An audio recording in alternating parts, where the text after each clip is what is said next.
पादपद्मे तर्षित्वा प्रणमामि मुहुर्मुहुः। ओम नमः श्री अधिराजाय विवेकानंद सूरये सच्चित्सुख स्वरूपाय स्वामिने तपहारिणे। রামকৃষ্ণ সেবাশ্রম তালপুকুর দিনাজপুর আয়োজিত ভগবান শ্রীরামকৃষ্ণ দেবের 190তম শুভ আবির্ভাব তিথির বর্ধিত উৎসব। মঞ্চে উপবিষ্ট আছেন শ্রদ্ধাভাজন আমার বন্ধু শ্রীমৎ স্বামী বিভাত্মানন্দজি মহারাজ, অধ্যক্ষ রামকৃষ্ণ আশ্রম মিশন দিনাজপুর, অন্যান্য অতিথিবৃন্দ, সঞ্চালক, উপস্থিত ভক্তবৃন্দ, মাতৃমণ্ডলী, সবাইকে প্রণাম জানাই। আপনারা শুনেছেন চট্টগ্রাম থেকে আমি এসেছি, কিন্তু আগে বলে রাখি এই অঞ্চলের জমির উর্বর শক্তি যেমন, সেই জমিতেই আমাদেরও বড় হওয়া, সবকিছু এই জমির মধ্যেই। সুতরাং এই মাতৃভূমি জননী জন্মভূমি একেও আমি প্রণাম করি। সেই সাথে আপনারা যারা গুরুজন আছেন, মায়েরা আছেন, সবাইকে প্রণাম জানাই। ভগবান শ্রীরামকৃষ্ণের জীবন ও বাণী নিয়ে আলোচনা করতে বলা হয়েছে। স্বামী বিবেকানন্দকে জিজ্ঞেস করা হয়েছিল যে শ্রীরামকৃষ্ণের একটা জীবনী লেখার জন্য। স্বামীজি বলছিলেন যে আমি শিব গড়তে গিয়ে শেষে বানর গড়ে ফেলবো। মানে শ্রীরামকৃষ্ণ হলেন অনন্ত ভাবময়, ওকে দুই এক বাক্যে একটা বই লিখে প্রকাশ করা যাবে না, কঠিন। তো সুতরাং শ্রীরামকৃষ্ণের জীবন ও বাণী খুব কঠিন জিনিস, এটা প্রচার বলাও একটা কঠিন, তারপরেও আলোচনা করতে হয়। আমরা আলোচনা করছি কেন? সারদামা একটা কথা বলেছেন, চন্দন ঘষতে ঘষতে ঘ্রাণ পাওয়া যায়। তো ভগবান তত্ত্ব আলোচনা করতে করতে তার একটা রস আস্বাদন হয়, ভিতরে হৃদয়ঙ্গম হয়, তার মধ্যে দিয়ে আমাদের জীবনে একটি কল্যাণ চলে আসে। এই ভাবনাগুলোর থেকেই ভগবানকে আমরা আলোচনা করি, তার জীবনী আলোচনা করি। মনে রাখতে হবে আমাদের শ্রীরামকৃষ্ণের কথামৃতে দুটো জিনিস দেওয়া আছে। একটা হচ্ছে নিত্য এবং লীলা, শব্দটা পাবেন বারবার, নিত্য এবং লীলা। নিত্য ভগবান শাশ্বত সনাতন, নির্বিকার নিরাকার, এরকম। তারই আবার লীলা হয়, তিনি দেহরূপ ধারণ করে ভক্তের সঙ্গে লীলা বিলাস করেন। সেই লীলাটা আমরা মনে রাখতে পারি, বুঝতে পারি। এই হচ্ছে তত্ত্বগুলো। আমি যদি প্রশ্ন করি এই গাছটা কি করে বেঁচে আছে, এই গাছের প্রাণ শক্তি কে? এই যে গাছগুলি দেখতেছি, মানুষের কথা বাদ দিলাম, জীবের কথা বাদই দিলাম, গাছটাকে যদি চিন্তা করি, এই গাছটি কি করে বেঁচে আছে, ওর প্রাণ শক্তি কোথায়, ওর জীবনী শক্তি কে দিচ্ছে? আপনারা উত্তর দিতে পারবেন? গাছের প্রাণ শক্তি জীবনী শক্তি কার উপর নির্ভর করছে? কেউ বলতে পারবেন? এই যে গাছগুলি দেখতেছি, এই গাছগুলির প্রাণ শক্তি কে, জীবনী শক্তি কার মাধ্যমে? উত্তর দিতে পারছেন না। আমি বলি এই যে সূর্যদেব, কাল থেকে যদি সূর্যদেব না উঠে, কোন গাছপালা কেন, পৃথিবীর কোন প্রাণী বাঁচতে পারবে না।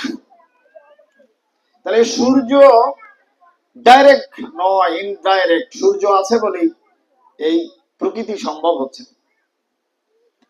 এইরকম ভগবান আছেন বলেই সমস্ত বিশ্ব ব্রহ্মাণ্ড চলছে, সৃষ্টি স্থিতি প্রলয় হচ্ছে, না হলে কিচ্ছু থাকে। তার সন্নিধি বশত, এই জন্য তিনি প্রাণের প্রাণ, মনের মন, আত্মার আত্মা, পরমাত্মা। তিনি আছেন বলেই এই বিশ্ব ব্রহ্মাণ্ড কল্পনা করা সম্ভব হচ্ছে। কিন্তু আমরা বুঝতে পারি না, অসীমকে জানতে পারি না, বুঝতে পারি না। সূর্য, এগুলো তো বিজ্ঞানীরা আলোচনা করতেছে। সাধারণ মানুষ তো সকালবেলা দেখে, সূর্যকে প্রণাম করেন। সূর্যের প্রণাম মন্ত্র জানেন আপনারা? সকালবেলা সূর্য প্রণাম করেন, সূর্যের প্রণাম মন্ত্র জানেন? ওম জবা কুসুম সংখ্যা সংকশ্যপে মহাদতিং ধন্তারিং সর্ব পাপনাম প্রণতস্মি দিবাকরম। এইভাবে সূর্যকে প্রণাম করতে হবে, কারণ এই সূর্য না উদয় হলে কোনো প্রাণী বাঁচবে না। সূর্য ভগবানের একটি রূপ। এরপরে আছে বায়ু।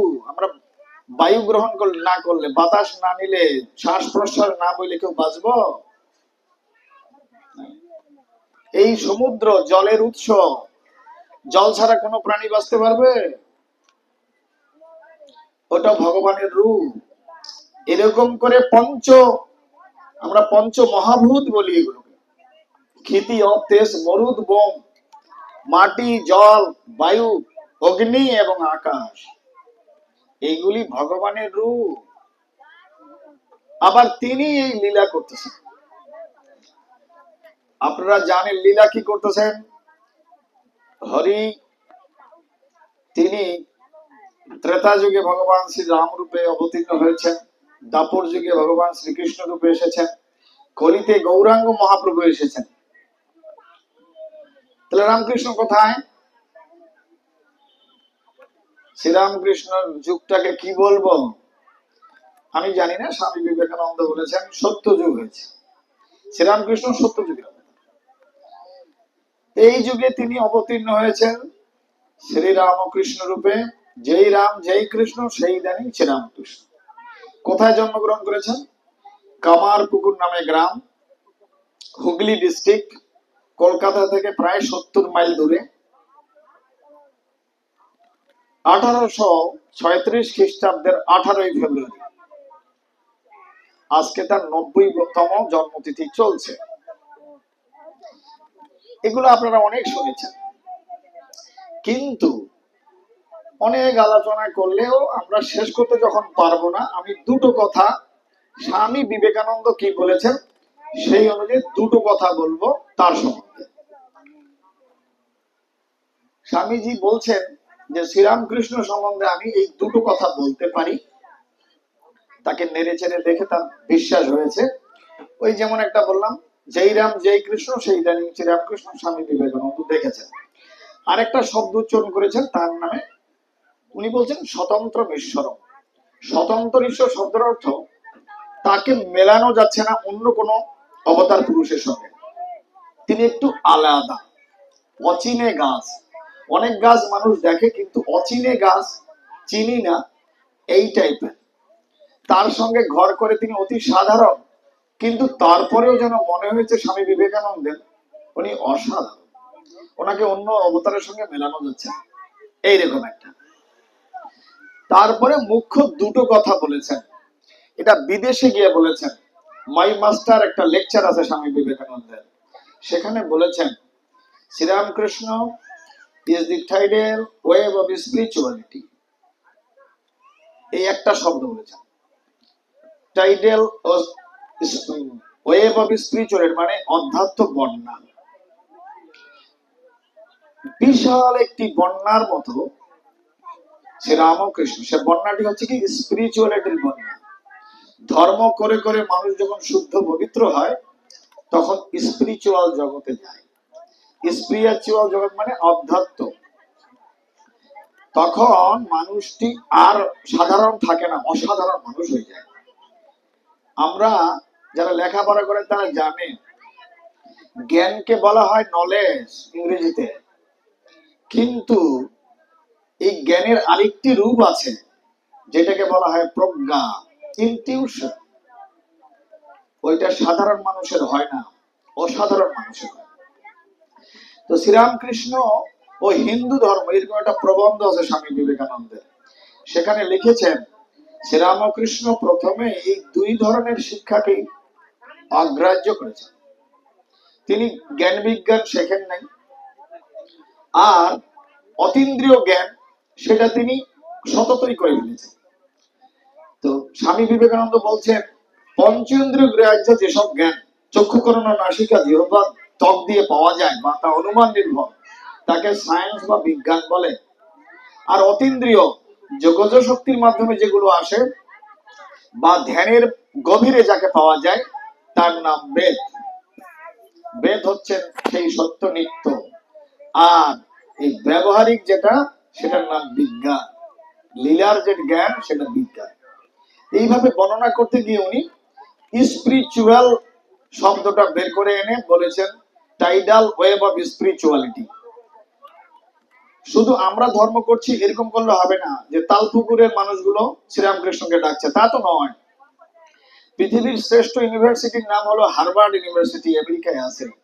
সেখানকার প্রফেসর ডক্টরেটরা কি চিন্তা করতেছে, ওরা শ্রীরামকৃষ্ণকে ওই টিউশন দিয়ে দেখতেছে, ওই কালী পুজো করছে, আর ওই ইউনিভার্সিটির ডক্টরেট গুলো বিশ্বাস করে ফেলে না। তারা জানে অতীন্দ্রিয় ইন্দ্রিয়ের পারে কি আছে, ওরা ওই চিন্তা করছে। শ্রীরামকৃষ্ণ শুধুমাত্র সাধারণ ভক্তদের জন্য নয়, উনি যারা বিজ্ঞান চিন্তা করে, বিজ্ঞানের পারে কি আছে চিন্তা করে, তাদের জন্য। এই জন্য শ্রীরামকৃষ্ণ একটি বিস্ময়। লিও টলস্টয়, আমি এগুলো বলতেছি, রাশিয়ার তৎকালীন বিখ্যাত দার্শনিক লিও টলস্টয়, যার প্রতিটি বাক্য কথা লিপিবদ্ধ হয়েছে, তিনি ওই সময় শ্রীরামকৃষ্ণের সময় তার ডায়েরিতে শ্রীরামকৃষ্ণের বাণীগুলো টুকিয়ে রেখেছেন। লিও টলস্টয়ের বই আছে শ্রীরামকৃষ্ণ সম্বন্ধে। হার্ভার্ড অক্সফোর্ড ইউনিভার্সিটির প্রফেসর ম্যাক্স মুলার, ডক্টর ম্যাক্স মুলার, তিনি শ্রীরামকৃষ্ণকে 19th সেঞ্চুরির শ্রেষ্ঠ মানব বলে ঘোষণা করেছেন।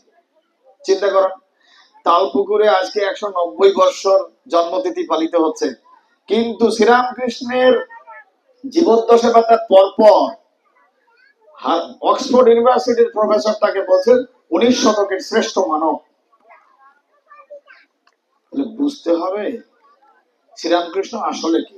শ্রীরামকৃষ্ণ ওই জন্য স্বামীজি এক বাক্যে বলেন, he is the tidal wave of spirituality, who will taking birth in this wave he will become the spiritual. যারা একটু টাচ নেবে শ্রীরামকৃষ্ণের সাথে সাথে সে স্পিরিচুয়াল হয়ে যাবে। স্পিরিচুয়াল মানে কি,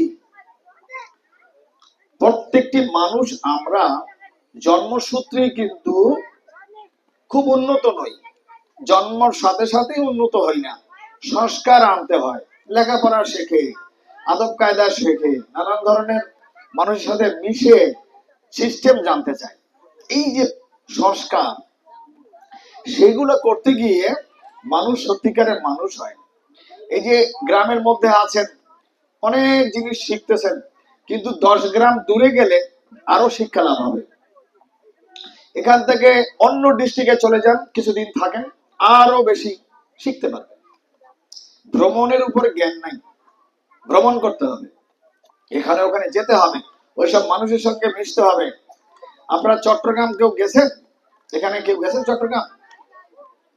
আদিনাথ, সীতাকুণ্ড গেছেন? তো ওইখান থেকে ঘুরে এসে মনে হয়েছে না যে আমাদের এদিক থেকে ওইদিকে বেশি উন্নত, আমরা কি করে উন্নতি করতে পারি, এইসব ভাবতে হবে। তো এই জন্য যাইতে হয়, দূর দেশ যাইতে হয়, থাকতে হয়, তাহলে মানুষের জ্ঞান বিবেক বৃদ্ধি পায়। এই যে জানাশোনা, এই জন্য স্বামী বিবেকানন্দ ধর্মের একটা সংজ্ঞা দিয়ে দিয়েছেন। মন্দিরে যাব, পুজো করব, কীর্তন করব, প্রসাদ খাবো, এগুলো তো ধর্ম অবশ্যই, কিন্তু তারপরেও স্বামী বিবেকানন্দ বিদেশিদের কাছে উপস্থাপন করতেছেন ধর্মের সংজ্ঞা। কি বলছেন? বলছেন religion is the idea which is raising the brute unto man and man unto God. That is religion. Niren master বলেছিলেন পশুত্ব, আমরা জন্মসূত্রে কতগুলো আচরণ পেয়েছি যেগুলো পশুর মতো, ধীরে ধীরে এটাকে মানুষের রূপান্তর হওয়া, মানুষ থেকে দেবতায় রূপান্তর হওয়া, দেবতা থেকে ঈশ্বরের রূপান্তর হওয়া, এই যে রিফরমেশন, এই রিফরমেশনটাকেই বলা হচ্ছে রিলিজিয়ন। সেটা দেওয়ার চেষ্টা করছে স্বামী বিবেকানন্দ। তারপরে আরো একটু ডিটেইলস বলেছেন, সেটা হচ্ছে his soul is potentially divine, the goal is to manifest this divinity within controlling by external and internal nature. Do this either by word or worship or psychic control or philosophy, by one more and all of this and be free. এরকম করে বলে আমাদেরকে কি আশ্বস্ত করেছেন স্বামী বিবেকানন্দ। এটার মানে হচ্ছে আত্মা মাত্রই অব্যক্ত ব্রহ্ম। প্রত্যেকটি মানুষ ঈশ্বরী, প্রকৃতপক্ষে ঈশ্বরী, কিন্তু সে জানে না। ম্যানিফেস্ট ইউর ডিভিনিটি, তোমার ঈশ্বরত্ব তুমি প্রকাশ করো কিভাবে? এক্সটার্নাল আর ইন্টারনাল দুটো নেচার আছে, আমাদের স্বভাব আছে দু রকমের, একটি বাহ্যিক, একটি আন্তরিক। এই দুটোকে বশীভূত করতে বলছে, controlling your external and internal nature. কি কি উপায়ের দ্বারা এটা করা যাবে? Do this either by work, শুভ কর্ম করো, ভালো কর্ম করো,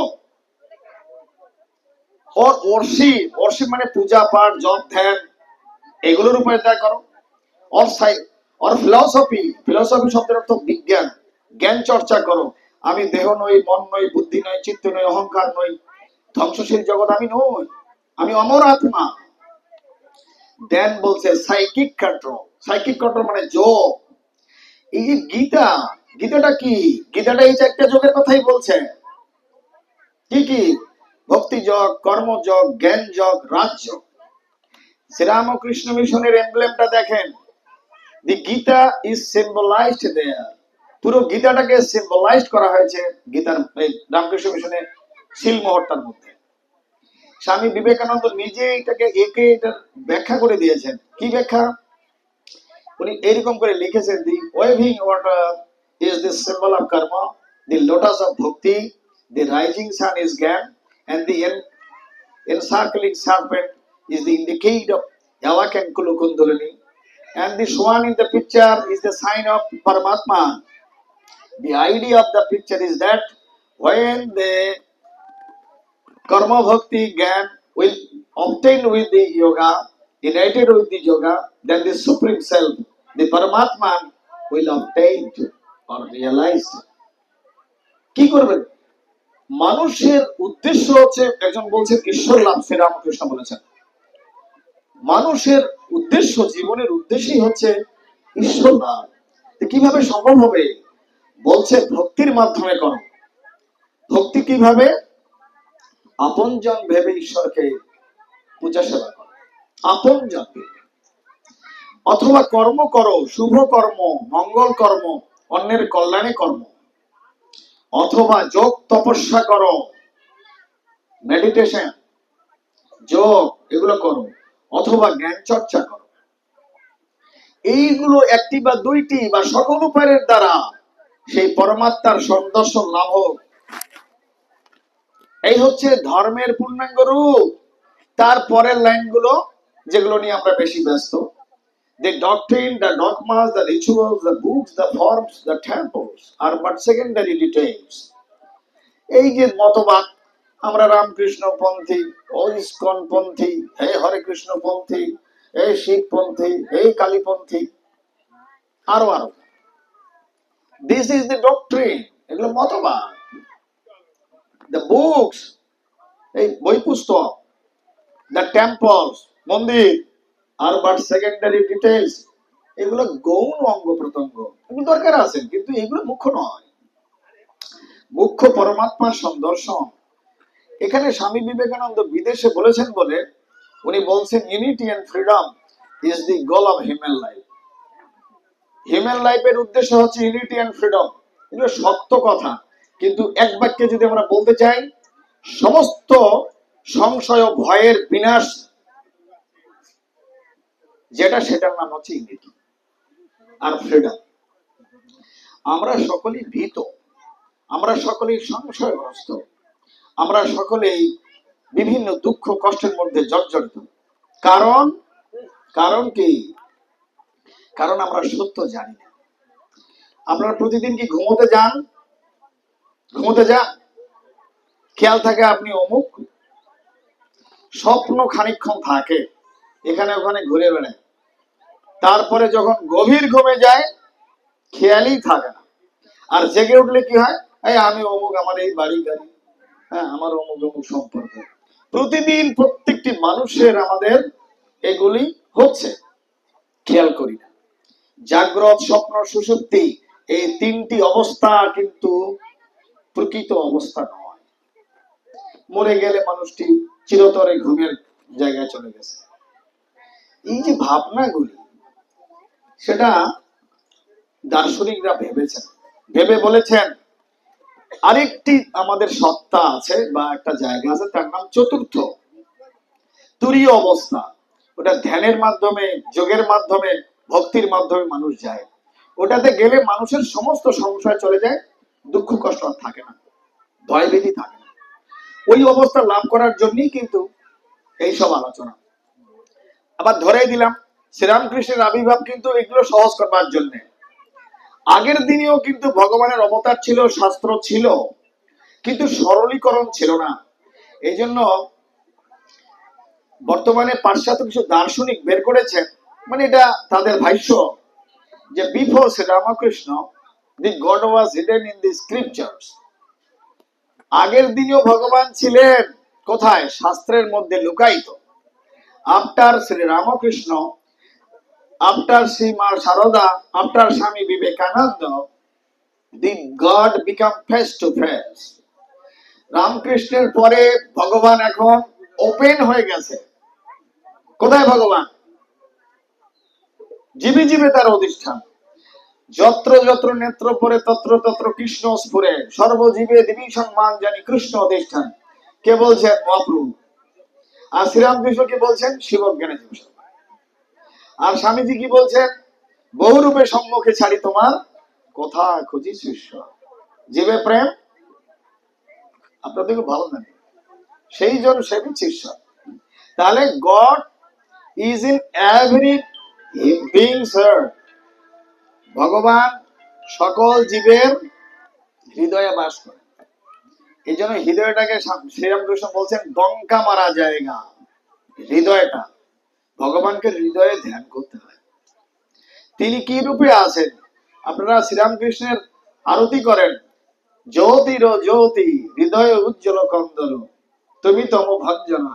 কেন না? হৃদয়ে উজ্জ্বল জ্যোতি রূপে বিরাজ করছেন, আলো রূপে বিরাজ করছেন। জ্যোতির জ্যোতি উজ্জ্বল হৃদয় কন্দল তুমি তম ভঞ্জনা। নম নম প্রভু বাক্য মনাতি মনোবচন পড়েন না গান? তো ওই যে হৃদয়টা ডঙ্কা মারা জায়গা, এগুলো বলছেন। আছে, হে ভগবান আমার তুমি হাত ধরো। এই বাচ্চাগুলোর যদি, বাচ্চা যদি আপনার হাত ধরে আলের মধ্যে, যে কোনো সময় ছেড়ে দিতে পারে, পারে না? কিন্তু মা বাবা যদি বাচ্চার হাত ধরে, করবে আর? খেয়াল করছেন ভালো করে? বাচ্চা যদি মা বাবার হাত ধরে, হাত ছেড়েও দিতে পারে।